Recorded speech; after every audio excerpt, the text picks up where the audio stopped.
Kali ini kita akan bahas cerita yang menarik banget tentang SDN Selosari, sebuah sekolah dasar di Indonesia.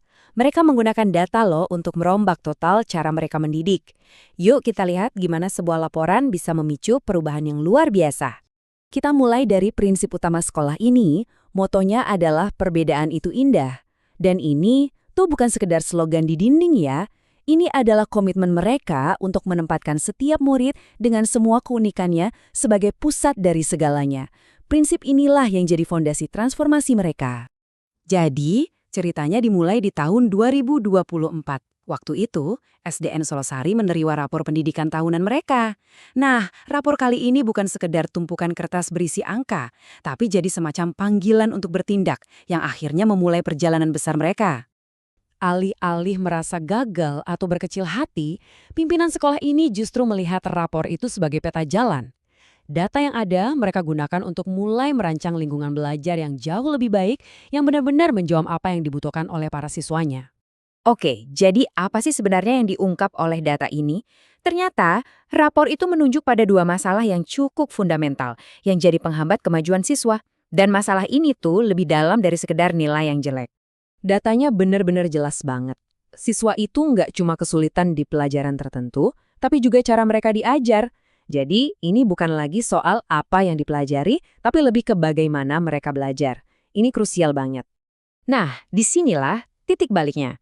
Sekolah ini sadar bahwa mereka harus berubah total. Dari model tradisional, di mana guru itu ibaratnya pusat alam semesta kelas, ke model yang lebih modern, di mana siswa jadi pembelajar yang aktif, dan guru perannya berubah jadi fasilitator. Sebagai respons, SDN Selosari ini ngemain-main.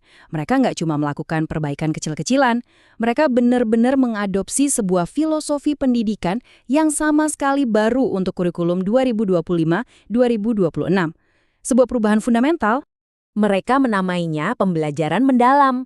Coba bayangin ya, ini bukan lagi soal mengisi kepala siswa dengan fakta, tapi lebih ke menyalakan api rasa ingin bau. Tujuannya adalah agar siswa benar-benar paham dan bisa menerapkan apa yang mereka pelajari di dunia nyata. Dan ini bagian yang keren banget. Ini bukan cuma ide besar di atas kertas. Mereka punya langkah-langkah yang sangat praktis dan terstruktur untuk mengubah filosofi ini menjadi kurikulum yang benar-benar hidup di dalam kelas. Kerangka kerja ini tuh seperti lem yang menyatukan semuanya, mulai dari cara guru dilatih, suasana kelas, sampai kerjasama dengan pihak luar, semuanya saling terhubung dan diarahkan untuk mendukung pendekatan baru ini. Oke, teorinya keren, kerangkanya juga jelas, tapi gimana wujudnya dalam kegiatan sehari-hari di kelas? Nah, mari kita lihat lebih dekat. Salah satu strategi cerdasnya adalah mengintegrasikan 7 kebiasaan anak Indonesia hebat ke dalam kegiatan berbasis proyek. Jadi misalnya pas ada proyek soal lingkungan, siswa nggak cuma belajar sains, tapi mereka juga belajar bekerja sama, bernegosiasi, dan bertanggung jawab. Jadi pembentukan karakter itu jalan bareng sama pelajaran. Dan ini benar-benar menunjukkan visi mereka ke depan. Dengan memperkenalkan mata pelajaran kayak coding dan kecerdasan buatan, mereka nggak cuma memperbaiki apa yang ada sekarang, tapi juga membekali siswa dengan pola pikir dan keterampilan untuk menghadapi dunia yang terus berubah. Nah, sekarang pertanyaan besarnya, setelah semua kerja keras dan perubahan besar ini, apakah usahanya membuahkan hasil? Jawabannya, analisis internal sekolah dari tahun 2025 menunjukkan hasil awal yang sangat-sangat menjanjikan. Coba lihat deh datanya, ada peningkatan yang signifikan di area-area krusial. Lihat angka pertama, iklim kebinekaan naik lebih dari 20%. Ini adalah bukti nyata bahwa perubahan yang mereka lakukan itu benar-benar dirasakan dan membawa dampak positif bagi siswa.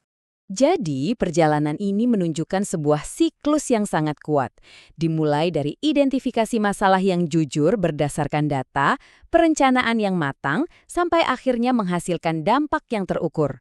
Ini bukti kekuatan data saat dipadukan dengan visi dan kemauan untuk berubah.